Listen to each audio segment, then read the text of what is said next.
énergie et changement climatique, quel lien et quelle solution?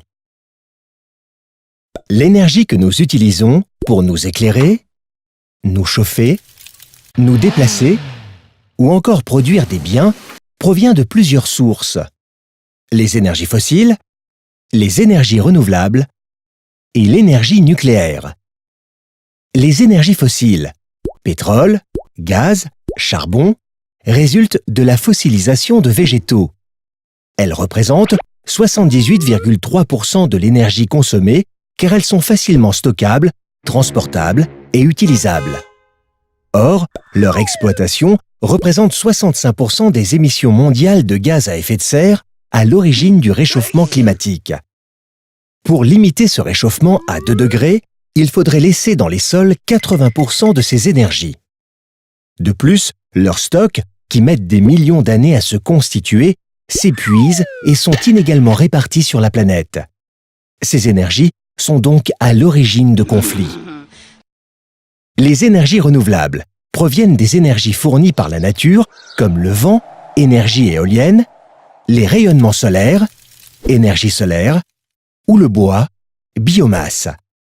Ces énergies, bien qu'elles soient peu polluantes et bien réparties sur les territoires, ne représentent que 19,2% de l'énergie consommée dans le monde, mais sont aujourd'hui en pleine expansion.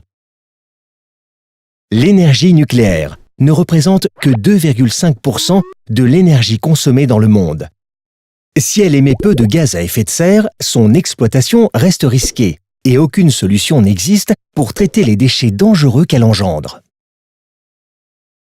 Notre système énergétique actuel n'est pas viable car la famille d'énergie la plus utilisée dans le monde est la plus polluante et que l'accès à l'énergie n'est pas garanti à tous.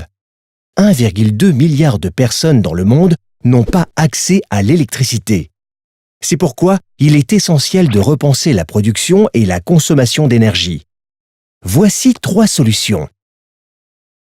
D'abord, la sobriété. Les pays qui consomment le plus d'énergie doivent réduire leur consommation, notamment en réduisant le gaspillage et en limitant les déplacements inutiles. Ensuite, l'efficacité.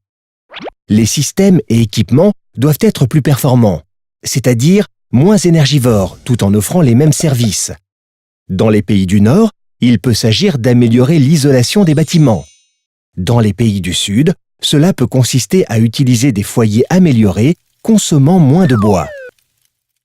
Enfin, le recours aux énergies renouvelables. Dans les pays du Nord, la part des énergies renouvelables doit progressivement augmenter jusqu'à remplacer les énergies fossiles et le nucléaire. Au Sud, elles doivent être développées en priorité pour permettre aux personnes qui n'ont pas accès à l'énergie d'y accéder. Grâce à ces solutions, la production et la consommation d'énergie peuvent réduire leur impact sur le changement climatique et rendre l'énergie accessible à tous.